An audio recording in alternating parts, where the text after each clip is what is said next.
नमस्कार मित्रों, पिछले क्लास में हमने यूज़ ऑफ बी के बारे में पढ़ा था और हमने बताया था कि हम नेक्स्ट वीडियो में आपको इसका यूज़ अफर्मेटिव, नेगेटिव और इंट्रोगेटिव सेंटेंसेस में करके दिखाएंगे।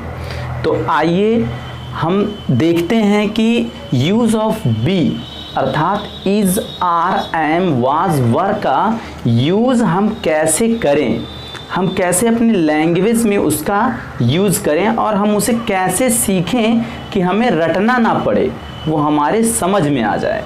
तो आइए स्टार्ट करते हैं और सभी लोग इसे देखें। देखिए यहाँ पर लिखा हुआ है, यह एक किताब है, मैं बीमार हूँ, वे मित्र हैं, वे मेरी पुस्तकें हैं, रामू वहाँ है, वह एक पंखा है।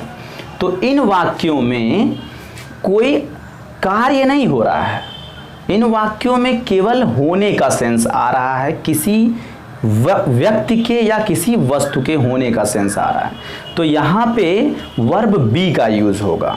तो देखिए ये सभी वाक्य प्रेजेंट में हैं, ये सभी वाक्य प्रेजेंट में हैं, तो सब में या तो इज या आर या एम का यूज होगा सब्जेक्ट के अकॉर्डिंग। तो जहाँ पे सब्जेक्ट ही, सी, इट या सिंगुलर है वहाँ पे हम इज का यूज करेंगे, जहाँ पे सब्जेक्ट आई है वहाँ हम एम का यूज करेंगे, जहाँ सब्जेक्ट यू, वी, दे है वहाँ हम आर का यूज करेंगे।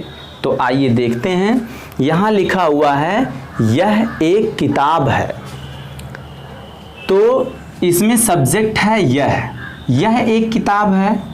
इट, अब इट के साथ इज का यूज करते हैं, क्या है, एक किताब, a book, it is a book. आपको ध्यान देना है, बहुत से स्टूडेंट ये गलती करते हैं, पहले यह की इंग्लिश लिखते हैं, फिर एक किताब की इंग्लिश लिखते हैं, फिर वो है की इंग्लिश लिखना चाहते हैं, जो कि गलत हो जाता है, क्योंकि हिंदी के वाक्य का जो स्ट्रक्चर होता है वो इंग्लिश के वाक्य का स्ट्रक्चर नहीं होता है, थोड़ा चेंजिंग होती है। इसलिए हमें ये ध्यान रखना है कि सब्जेक्ट को पहले लिखना है और सब्जेक्ट के बाद वर्ब को लिखना है, जो कि इज है। यहाँ देखिए बहुत से स्टूडेंट कंफ्यूज ये रहते हैं कि वर्ब बी क्या है, तो इज, आर, एम, वाज, वर को ही वर्ब बी कहते हैं। अब देखिए दूसरा वाक्य, मैं बीमार हूँ, I am sick, I am sick या आई एम इल। वे मित्र हैं, they are friends, they are friends.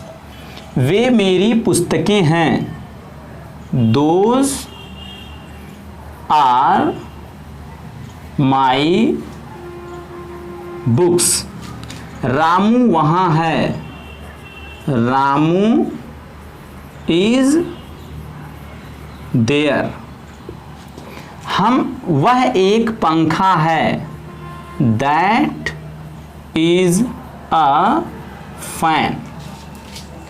अब आप देखिए यहाँ पे जितने वाक्य हैं वो सभी वाक्य जो है हमें कोई इंफॉर्मेशन दे रहे हैं, मतलब हमें कुछ बता रहे हैं।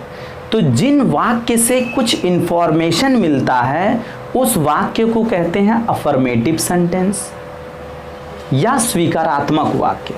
तो ये सभी सेंटेंस अफर्मेटिव सेंटेंस हैं। ठीक, अब हम देखेंगे कि अगर यही इसी जगह पर निगेटिव सेंटेंस हो तो उनका ट्रांसलेट कैसे करेंगे। बस अगर आप अफर्मेटिव समझ गए तो आप नेगेटिव भी कर सकते हैं और इंट्रोगेटिव भी कर सकते हैं। बस आपको कुछ चीज़ें ऐड करना है और कुछ चीज़ें इधर उधर करना है।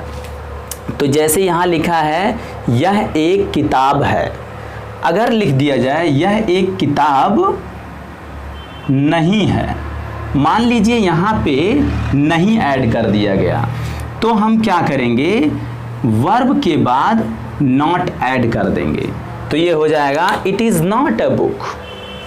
इसी तरह से मैं बीमार नहीं हूँ, अगर हम बीच में नहीं ऐड कर दें तो ये सेंटेंस नेगेटिव हो गया। तो यहाँ हो जाएगा आई एम नॉट सिक, मैं बीमार नहीं हूँ। वे मित्र हैं, और अगर यहाँ लिख दिया जाए वे मित्र नहीं हैं तो दे आर नॉट फ्रेंड्स। तो इस तरह से हम अफर्मेटिव को नेगेटिव में बहुत इजीली चेंज कर सकते हैं। बस आपको वर्ब बी के बाद नॉट लगा देना है। अब यहाँ भी ऐसे करेंगे, वे मेरी पुस्तकें नहीं हैं तो those are not my books. Ramu वहाँ है, या अगर नेगेटिव इसका बनाना है तो रामू वहाँ नहीं है, रामू इज़ नॉट देयर। वह एक पंखा है, या इसका नेगेटिव बनाएंगे तो होगा वह एक पंखा नहीं है तो that is not a fan. तो अब हम लोग सीख चुके हैं कि अफर्मेटिव को कैसे नेगेटिव में चेंज किया जाए। आइए अब हम सीखते हैं कि अफर्मेटिव को कैसे इंट्रोगेटिव में चेंज किया जाए। देखिए, सभी नेगेटिव वर्ड्स को हम इरेज कर देते हैं, सभी नेगेटिव वर्ड्स को इरेज कर देते हैं। ठीक, सभी नेगेटिव वर्ड्स इरेज हो गए। यहाँ पे लिखा हुआ है यह एक किताब है। अगर हम इसके पहले एक शब्द जोड़ दें क्या यह एक किताब है, तो यहाँ पे सबसे पहले ध्यान दीजिए कि ये जो चिन्ह है पूर्ण विराम का, ये चेंज हो जाएगा, क्वेश्चन मार्क लग जाएगा। और आपको ट्रांसलेशन में क्या करना है, कुछ नहीं करना है, आप इज को इट से पहले लिख दीजिए। आपको इज को उठा करके इट के पहले लाना है, और ऐसा आप हमेशा करेंगे। आप किसी भी इंट्रोगेटिव सेंटेंस को जब आप ट्रांसलेट करेंगे, अगर वो इंट्रोगेटिव सेंटेंस चाहे वो उस सेंटेंस का जो वर्ब है वो किसी भी टेंस में हो, तो आपको यही करना है कि जो हेल्पिंग वर्ब है, या यहाँ पे जैसे कि इज जो कि लिंकिंग वर्ब के रूप में यूज हुआ है, या वर्ब बी जिसे हम कहते हैं, उसे क्या करना है, सब्जेक्ट से पहले लिख देना है। अगर वो वाक्य क्या से शुरू हुआ है, मतलब कि अगर वो प्रश्नवाचक वाक्य ऐसा है जिसका आंसर आप यस या नो में दे सकते हैं। जैसे यहाँ लिखा क्या यह एक किताब है, तो आंसर हो सकता है यस और नो। तो यस नो में आंसर दे सकते हैं। तो इसे आप क्या करेंगे, देखिए इसे इरेज करके पहले इज लिखेंगे फिर इट लिखेंगे, और यहाँ फुल स्टॉप हटा करके क्वेश्चन मार्क लगा देंगे। Is it a book. अब ये हो गया ट्रांसलेट, इसमें हमें कोई भी न्यू वर्ड ऐड नहीं करना पड़ा। बहुत से स्टूडेंट कंफ्यूज रहते हैं, अगर वाक्य के स्टार्टिंग में क्या लिखा हुआ है तो उन्हें लगता है कि यहाँ पे हमें व्हाट का यूज़ करना चाहिए, लेकिन ऐसा नहीं है। इंग्लिश हिंदी से डिफरेंट है, तो इसमें जो स्ट्रक्चर है और इसका जो सिस्टम है वो भी अलग है। तो इज़ इट अ बुक। इसी तरह से मैं बीमार हूँ, अगर इसे हम इंट्रोगेटिव बनाएं तो हो जाएगा क्या मैं बीमार हूँ, क्वेश्चन मार्क। तो यहाँ भी क्या करना है, एम को पहले लिख देना है और आई को बाद में लिखना है, फुल स्टॉप की जगह पर क्वेश्चन मार्क लगा देना है। तो ये हो गया एम आई सिक। वे मित्र हैं, और यहाँ पे अगर पूछना है कि क्या वे मित्र हैं, मान लीजिए कि आप किसी से पूछ रहे हैं कि क्या वे मित्र हैं, तो ये हो गया। अब क्या करना है, यहाँ पे इस आर को दे के पहले लिख दीजिए।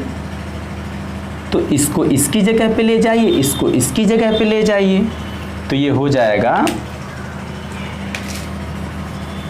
देखिए ये हो जाएगा are they friends, question mark. बिल्कुल इसी तरह आप इन वाक्यों को भी इंट्रोगेटिव में चेंज कर सकते हैं। अब अगर मान लीजिए कि इंट्रोगेटिव के साथ साथ नेगेटिव भी हो, जैसे यहाँ पे वे मेरी पुस्तकें हैं, मान लीजिए इस वाक्य को ऐसे लिखा जाए कि क्या वे मेरी पुस्तकें नहीं हैं? क्या वे मेरी पुस्तकें नहीं हैं? तो जैसे आपने इंट्रोगेटिव बनाया है जस्ट वैसे ही करेंगे। आप पहले ये जो आर है उसे पहले लिखेंगे, सब्जेक्ट को बाद में लिखेंगे। आर दोज माई बुक्स, ये तो बस इतने का ट्रांसलेशन हुआ कि क्या वे मेरी पुस्तकें हैं, लेकिन यहाँ पे नहीं शब्द भी है। तो आपको पता होगा कि नेगेटिव में हमने क्या किया था। नेगेटिव में हम इज आर एम के बाद नॉट का यूज़ किए थे। तो यहाँ पे तो इज आर एम पहले चला गया है, लेकिन यहाँ पे इज आर एम के बाद नहीं करना है। यहाँ पे नॉट पहले जहाँ था वहीं रहेगा, अर्थात वो सब्जेक्ट के बाद हो जाएगा। तो यहाँ पे नॉट का यूज़ होगा सब्जेक्ट के बाद। तो ये हो गया are those not my books, और यहाँ पे फुल स्टॉप की जगह पर क्वेश्चन मार्क लगा देते हैं।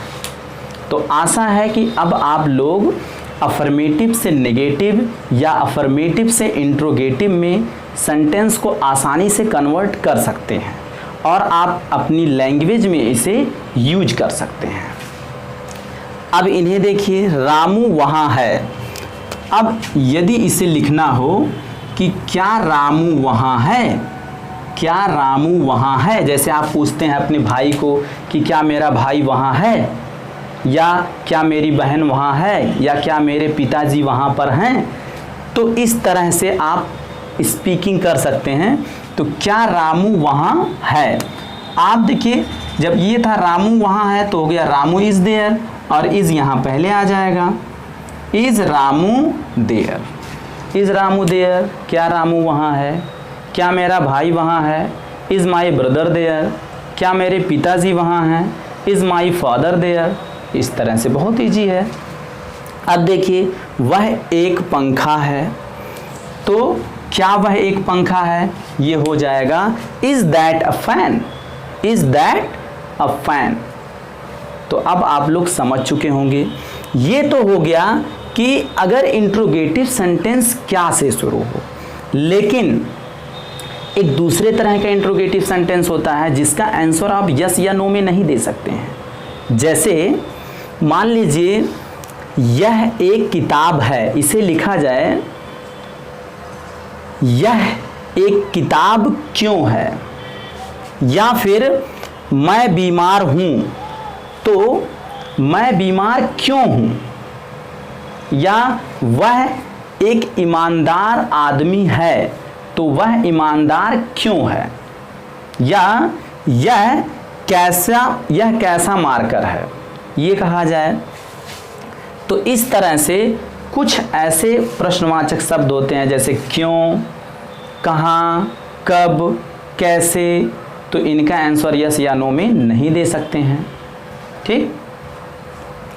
और क्या शब्द भी अगर वाक्य के बीच में आ जाए तो उसका आंसर आप क्या यस या नो में नहीं दे सकते हैं। जैसे आपके पिताजी क्या हैं, व्हाट इज़ योर फादर, तो आप बोलेंगे यस, नो, तो ये तो बिल्कुल आंसर नहीं हुआ। आपको इसका बताना पड़ेगा कि my father is a teacher, या my father is a doctor, या my father is a farmer, इस तरह से। तो आइए देखते हैं अब दूसरे टाइप का इंट्रोगेटिव इंट्रोगेटिव सेंटेंसेस। देखिए, जैसे लिखा है कि वह कहाँ है, वह कहाँ है, तो वह कहाँ है। अब देखिए, यह एक इंट्रोगेटिव सेंटेंस है। इसमें सबसे पहले देखिए प्रश्नवाचक शब्द कौन है। प्रश्नवाचक शब्द है कहाँ, सबसे पहले उसकी इंग्लिश लिख दीजिए वेयर। उसके बाद सब्जेक्ट कौन है, सब्जेक्ट है वह, तो वह की इंग्लिश अगर आप लिख देंगे तो तुरंत ये सेंटेंस गलत हो जाएगा। आपको मैंने बताया पहले ही कि इंट्रोगेटिव सेंटेंस में जो वर्ब होता है, हेल्पिंग वर्ब या लिंकिंग वर्ब, जो यहाँ पे वर्ब बी है, वो सब्जेक्ट से पहले लिखा जाएगा। तो वह के अकॉर्डिंग सब्जेक्ट क्या लगाएंगे आप, इज या आर या एम। तो वह के साथ इज लगता है तो हो जाएगा इज और ही। वेयर इज ही, या आप लोग बोलते हैं कि आप कैसे हैं, आप कैसे हैं। तो सबसे पहले आप कैसे की इंग्लिश बोलते हैं, वर्ड्स हाउ। उसके बाद आप या तुम, इसकी इंग्लिश होती है यू। तो यू के अकॉर्डिंग आर का यूज होगा, how are you, how are you. या मैं कहाँ हूँ। मान लीजिए कि आप बेहोश हो गए थे और आपको होश आया और आप जहाँ पहले थे वहाँ नहीं हैं, ये जगह आपको कुछ अनजान सी लग रही है, तो आप बोलेंगे मैं कहाँ हूँ, वेयर एम आई। तो यहाँ पे कहाँ की इंग्लिश पहले लिखेंगे वेयर, फिर आर, सॉरी वेयर एम आई। ठीक, तो चलिए दोस्तों फिर मिलते हैं नेक्स्ट वीडियो में। और नेक्स्ट वीडियो में हम आपको बताएंगे कि पास्ट टेंस में हम कैसे सेंटेंस को अफर्मेटिव, नेगेटिव, इंट्रोगेटिव और इंट्रोगेटिव नेगेटिव में चेंज करते हैं। आप सभी को वीडियो देखने के लिए धन्यवाद।